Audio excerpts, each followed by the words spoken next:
Hi guys, നമ്മളെല്ലാവരും apprentice employees ആണ്. Medical കോഡിങ്ങിലൂടെ നമ്മൾ കരിയർ ആരംഭിക്കുകയാണ്. നമ്മൾ ഏറ്റവും വാല്യുബിൾ ആയിട്ട് അല്ലെങ്കിൽ ഏറ്റവും കൂടുതൽ ഹയറിംഗ് നടക്കുന്ന CPC എന്ന് പറഞ്ഞ ക്രെഡൻഷ്യൽ തന്നെ നമ്മൾ എന്ത് ചെയ്യുന്നു, നേടുന്നു. അതിനനുസരിച്ച് നമ്മൾ എന്ത് ചെയ്യുന്നു, കരിയർ ഡെവലപ്പ് ചെയ്ത് മുന്നോട്ടേക്ക് പോകുന്നു.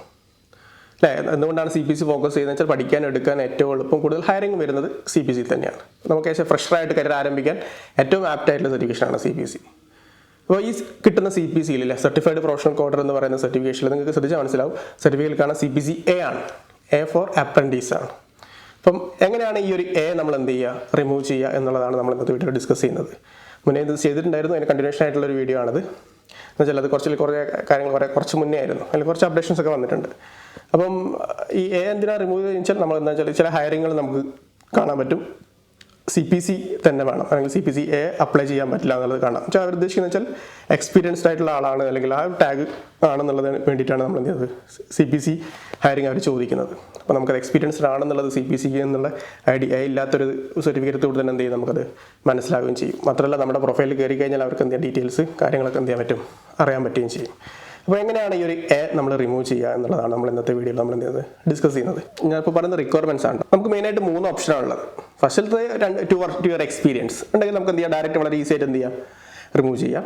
രണ്ടാമത്തെ ഓപ്ഷൻ എന്ന് പറയുന്നത് 1 ഇയർ ആയിട്ടുള്ള എക്സ്പീരിയൻസും അതുപോലെ തന്നെ റെക്കഗ്നൈസ്ഡ് ആയിട്ടുള്ള ഒരു മെഡിക്കൽ കോഡിംഗ് കോഴ്സ് കംപ്ലീഷൻ സർട്ടിഫിക്കറ്റും രണ്ടാമത്തെ ഓപ്ഷൻ. മൂന്നാമത്തെ ഓപ്ഷൻ എന്ന് പറയുന്നത് കോഴ്സ് കംപ്ലീഷൻ, അതുപോലെ തന്നെ പ്രാക്ടിക് കോഡിലൂടെ നമുക്ക് എന്ത് ചെയ്യാൻ പറ്റും, അപ്രന്റീസ് റിമൂവ് ചെയ്യാൻ പറ്റും. പ്രാക്ടിക് കോഡ് എന്ന് പറയുന്നത് APCയുടെ തന്നെ ഒരു ഓപ്ഷനാണ്.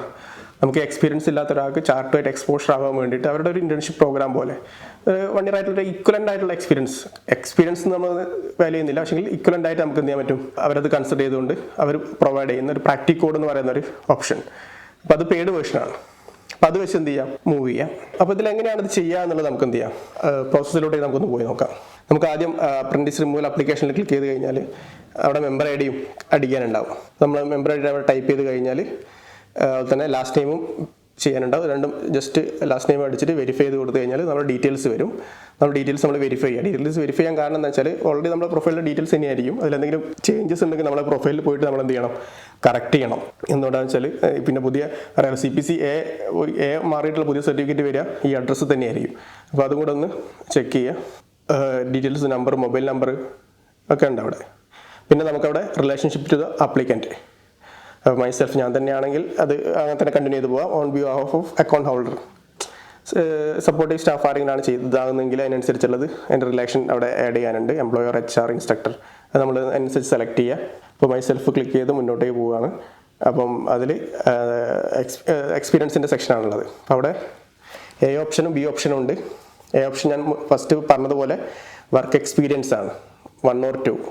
അത് ക്ലിക്ക് ചെയ്തു. അപ്പോൾ 1 or 2 ആണെങ്കിൽ 2 ഇയേഴ്സ് ആണെങ്കിൽ 2 ഇയേഴ്സിൻ്റെ ഡീറ്റെയിൽസ് കംപ്ലീറ്റ് ഫില്ല് ചെയ്ത് പോവാം. 1 ഇയേഴ്സ് ആണെങ്കിൽ സെയിം അതേ ഒരു പ്രോസസ്സ് തന്നെയാണ്. എംപ്ലോയർ നെയിം അടിക്കുക, എംപ്ലോയർ ടൈറ്റിൽ നമ്മൾ അവിടുത്തെ ഡെസ്റ്റിനേഷൻ എൻ്റർ ചെയ്യുക, കമ്പനി നെയിം എൻ്റർ ചെയ്യുക, എംപ്ലോയറുടെ ഫോൺ നമ്പർ, ഇമെയിൽ ID, അങ്ങനത്തെ കാര്യങ്ങളൊക്കെ. പിന്നെ സ്റ്റാർട്ടും എൻഡും ഡേറ്റും ഉള്ളത് അതും എന്താ പറയുക എൻ്റർ ചെയ്യുക. നമ്മൾ ഓൾറെഡി നമ്മുടെ കമ്പനിയിലുള്ള എൻ്റർ ചെയ്ത ഡേറ്റും അതുപോലെ തന്നെ എൻ ഡേറ്റ് വെച്ചാൽ ഓൺഗോയിങ് ആണെങ്കിൽ നമുക്ക് അതിനനുസരിച്ചുള്ള ഡേറ്റ്, കറസ്പോണ്ടിങ് ഡേറ്റ് കിട്ടും. പിന്നെ അപ്ലോഡ് ഡോക്യുമെൻ്റ് അപ്ലോഡ് ചെയ്യാനുള്ള ഓപ്ഷൻ ഉണ്ട്. അത് നമ്മൾ എന്തെങ്കിലും ശ്രദ്ധിക്കേണ്ട കാര്യം വെച്ചാൽ നമ്മൾ PDF തന്നെയാണ് അപ്ലോഡ് ചെയ്യേണ്ടത്, വേറെ ഫോർമാറ്റിൽ അപ്ലോഡ് ചെയ്യാൻ പാടില്ല. അപ്പോൾ ഇതിൽ നമ്മൾ ഈ പറയുന്ന എക്സ്പീരിയൻസ് 1 or 2 ഇയർ എക്സ്പീരിയൻസ് എന്ന് പറയുന്നത്, ഈ 2 ഇയർ എക്സ്പീരിയൻസ് ഇല്ല നമ്മൾ കമ്പനിയിൽ നിന്ന് ഇറങ്ങിയിട്ടുണ്ടെങ്കിൽ ഡയറക്റ്റ് നമുക്ക് എന്താ എക്സ്പീരിയൻസ് സർട്ടിഫിക്കറ്റ് തന്നെ ഇനഫാണ്. പക്ഷേ നമ്മൾ കമ്പനിയിൽ വർക്ക് ചെയ്യില്ല, 1 ഇയർ ആയിട്ടൊക്കെ വർക്ക് ചെയ്യുന്ന ആൾക്കാരാണെങ്കിൽ, സ്റ്റിൽ കമ്പനിയിൽ വർക്കിംഗ് ആണെങ്കിൽ അതിനുവേണ്ടി നമ്മൾ സെപ്പറേറ്റ് ആയിട്ട് ഇതിൻ്റെ എംപ്ലോയ്മെൻറ്റ് വെരിഫിക്കേഷൻ ടെംപ്ലേറ്റ് ഉണ്ട്. അപ്പോൾ അത് എംപ്ലോയ്മെൻറ്റ് വെരിഫിക്കേഷൻ ടെംപ്ലേറ്റ് എന്ന് വെച്ചാൽ നിങ്ങൾക്ക് ഒരു സൈഡ് കാണാം. ഈ ടെംപ്ലേറ്റ് അവരുടെ കമ്പനിയുടെ ലെറ്റർ ഹെഡിലാണ് നമ്മൾ എന്ത് ചെയ്യേണ്ടത്, അവർ ഫില്ല് ചെയ്യേണ്ടത്.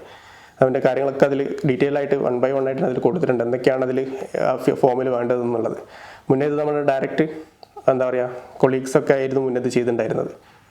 അപ്പോൾ ഇതിപ്പോൾ അതിൽ നിന്നൊക്കെ വ്യത്യസ്തമായിട്ട് എന്തൊക്കെയാണ് അതിൽ ഡീറ്റെയിൽസ് വേണ്ടത് എന്നുള്ളത് വളരെ കൃത്യമായിട്ട് അതിൽ കൊടുത്തിട്ടുണ്ട്. വളരെ എളുപ്പം കാര്യങ്ങൾ മനസ്സിലായി ചില ഇതിൽ നമുക്കത് എക്സ്പീരിയൻസിന് കണക്ട് ചെയ്തുകൊണ്ട് അവർക്ക് നമുക്കത് കാണിക്കാൻ വേണ്ടിയിട്ടാണ്. അത് സൈഡ് കാണാം. ഓക്കെ, അത് കറക്റ്റ് അത് എന്ത് ചെയ്യുക, ഫില്ല് ചെയ്യുക. ഇതെല്ലാം വേണ്ടത് നമുക്ക് PDF ആക്കിയിട്ടാണ് നമ്മൾ എന്ത് ചെയ്യേണ്ടത്, അപ്ലോഡ് ചെയ്യേണ്ടത്. ഇപ്പോൾ ഇതിൽ ഇനി ആഡ് ചെയ്യേണ്ട ഒരു ഏരിയ എന്ന് പറയുന്നത് നമ്മുടെ എഡ്യൂക്കേഷൻ എക്സ്പീരിയൻസ് ആണ്. എഡ്യൂക്കേഷൻ എക്സ്പീരിയൻസിൻ്റെ കേസിൽ നേരത്തെ പറഞ്ഞ പോലെ കേസിൽ നമുക്ക് എന്ത് ചെയ്യാം, ചൂസ് ചെയ്യാം. കറസ്പോണ്ടൻറ്റ് നെയിം, ആരാണ് ഈ കോഴ്സ് കംപ്ലീഷൻ സർട്ടിഫിക്കറ്റ് ഇഷ്യൂ ചെയ്തത് അവരുടെ പേര്, അവരുടെ ഡെസ്റ്റിനേഷൻ ടൈറ്റിൽ വേണം, അന്നേരം ക്വാളിഫിക്കേഷൻ ക്രൈറ്റീരിയാസ് നമുക്ക് അവിടെ ആഡ് ചെയ്യണം. പിന്നെ ഓർഗനൈസേഷൻ നെയിം, ഏതാണോ ഏത് ഓർഗനൈസേഷനാണോ നിങ്ങളുടെ കോഴ്സ് കംപ്ലീഷൻ ഇഷ്യൂ ചെയ്തത് അവരുടെ പേര്, ഫോൺ നമ്പർ, അവരുടെ മെയിൽ ID. പിന്നെ ഈ പറഞ്ഞ ഡോക്യുമെൻ്റ് അപ്ലോഡ് ചെയ്യാനുണ്ട്. അവിടെ നമ്മുടെ ഈ കോഴ്സ് കംപ്ലീഷൻ്റെ PDF ആണ് നമ്മൾ എന്ത് ചെയ്യേണ്ടത്, അപ്ലോഡ് ചെയ്യേണ്ടത്. അപ്പോൾ അത് വെച്ച് നമുക്ക് എന്ത് ചെയ്യാം, മൂവ് ചെയ്യാം. സബ്മിറ്റ് ബട്ടൺ ക്ലിക്ക് ചെയ്ത് ചെയ്യാനുള്ള ഓപ്ഷൻ ഉണ്ട്. സബ്മിറ്റ് ചെയ്ത് കഴിഞ്ഞാൽ എന്താ ഈ കാര്യങ്ങൾ കംപ്ലീറ്റ് ആയി. അപ്പം ശ്രദ്ധിക്കേണ്ട കാര്യം എന്ന് പറയുന്നത് 1 year ആയിട്ട് വർക്ക് ചെയ്യുന്ന ആൾക്കാർ അല്ലെങ്കിൽ 2 year ആയിട്ട് കമ്പനി വർക്ക് ചെയ്യുന്ന ആൾക്കാരൊക്കെ ഇതിൽ ഇപ്പോൾ എക്സ്പീരിയൻസ് സർട്ടിഫിക്കറ്റ് ആയിട്ട് അവർ എന്ത് ചെയ്യുന്നുണ്ടാവില്ല, ഇപ്പോൾ ഇഷ്യൂ ചെയ്യുന്നുണ്ട്. അപ്പോൾ അതിന് വേണ്ടിയിട്ടാണ് എംപ്ലോയ്മെൻറ്റ് വെരിഫിക്കേഷൻ ടെംപ്ലേറ്റ് അവർ എന്ത് ചെയ്യുന്നത്. അപ്പോൾ ആ എംപ്ലോയ്മെൻറ്റ് വെരിഫിക്കേഷൻ ടെംപ്ലേറ്റ്, മുന്നേ ടെംപ്ലേറ്റ് എന്ന് പറയുന്നത് നമ്മുടെ ഏതെങ്കിലും കൊളീഗ്സ് ഫില്ല് ചെയ്ത് ജസ്റ്റ് സൈൻ ചെയ്തിട്ട് ചെയ്താൽ മതിയായിരുന്നു. ഇപ്പോൾ അവരെന്ത് ചെയ്തെന്ന് വെച്ചാൽ കമ്പനി ലെറ്റർ ഹെഡ് തന്നെ അത് എന്ത് ചെയ്യാം, ഫില്ല് ചെയ്തിട്ട് മുന്നോട്ടേക്ക് പോകണം. അപ്പോൾ പല പ്രോസസ്സ് പല സ്റ്റുഡൻസ് ആ ഒരു രീതിയിലേക്ക് എന്ത് ചെയ്യുന്നുണ്ട്, കാര്യങ്ങൾ എളുപ്പത്തിൽ ചെയ്യുന്നുണ്ട്. അപ്പോൾ അത് കിട്ടിക്കഴിഞ്ഞാൽ അതും PDF ആക്കുക. സെയിം സംഭവം ബാക്കിയുള്ള കാര്യങ്ങളെല്ലാം എന്താ പറയുക, കോഴ്സ് കംപ്ലീഷൻ സർട്ടിഫിക്കറ്റിൻ്റെ PDF എല്ലാം എന്ത് ചെയ്യുക, ഡയറക്റ്റ് അതിലേക്ക് എന്ത് ചെയ്യാം, നമുക്ക് എന്ത് ചെയ്യാം, അപ്ലോഡ് ചെയ്യാം, അത് സബ്മിറ്റ് ചെയ്യാം. അതിൻ്റെ പ്രോസസ്സിംഗ് ടൈമായിട്ട് എന്ത് ചെയ്താൽ മതി, അവർ പറയുന്ന പോലെ തന്നെ എന്ത് ചെയ്യും, അതിൻ്റെ നമുക്ക് പുതിയ സർട്ടിഫിക്കറ്റ്സ് എന്ത് ചെയ്യും, അവർ മുന്നോട്ടേക്ക് എത്രയും പെട്ടെന്ന് തന്നെ പുതിയ സർട്ടിഫിക്കറ്റ് പുതിയ അഡ്രസ്സിലോട്ടേക്ക് എത്തും. അപ്പോൾ നമ്മൾ എന്തിനാണിത് ചെയ്യുന്നതെന്ന് വെച്ചാൽ നമ്മളെപ്പോഴും ഇല്ല പറഞ്ഞല്ലോ, കോഡിങ്ങിൽ നമ്മൾ എക്സ്പെർട്ടൈസ് ആണ് അല്ലെങ്കിൽ എക്സ്പീരിയൻസ്ഡ് ആണ് എന്നുള്ളത് നമ്മൾ കാണിക്കാൻ വേണ്ടിയിട്ടാണ്. അപ്പോൾ അത് മുന്നോട്ടേക്ക് നമ്മൾ ചില ഹയറിങ്ങിന് നമ്മൾ നേരത്തെ പറഞ്ഞതുപോലെ അവർ ചോദിക്കും CPC ആണെങ്കിലും CPCA അപ്ലൈ ചെയ്യേണ്ട എന്നുള്ള ഓപ്ഷൻസ് കാണാറുണ്ട് ചിലതിൽ. അപ്പോൾ അതാണ് ഉദ്ദേശിക്കുന്നത് വെച്ചാൽ എക്സ്പീരിയൻസ്ഡ് ആണ് എന്നുള്ള മീനിങ് ഇതാക്കേണ്ടിയിട്ടാണ്. അപ്പോൾ അതിൽ എന്താ പറയുക, നമ്മൾ കരിയർ മുന്നോട്ടേക്ക് പോകുന്നതനുസരിച്ചിട്ട് നമ്മുടെ ഓപ്ഷൻസൊക്കെ ഹയർ ചെയ്യുന്ന സപ്പ് ചെയ്യാൻ വേണ്ടി നോക്കുന്ന സമയത്തൊക്കെ ഈ ഒരു പ്രശ്നം ഉണ്ടാവാറുണ്ട്. അപ്പോൾ അതിലൊക്കെ എന്ത് ചെയ്യുക, നമ്മൾ ഇത് നമുക്ക് വളരെ എളുപ്പത്തിൽ ചെയ്തു പോകാൻ പറ്റിയൊരു ഏരിയയാണ്, വളരെ എളുപ്പത്തിലുള്ള പ്രോസസ്സാണ്. കൺഫ്യൂഷൻ ആവേണ്ട ഏരിയകളൊന്നും ഇതിലില്ല. അപ്പോൾ അത് അതിനനുസരിച്ച് നോക്കിയിട്ട് ഫില്ല് ചെയ്യുക എന്നുള്ളതാണ്. അതേയുള്ളൊരു പാർട്ട് എന്ന് പറയുന്നത് നമുക്കിതിൽ കിട്ടേണ്ട ഏരിയ എന്ന് പറയുന്നത് എംപ്ലോയ്മെൻറ്റ് വെരിഫിക്കേഷൻ ടെംപ്ലേറ്റ് ആണ്.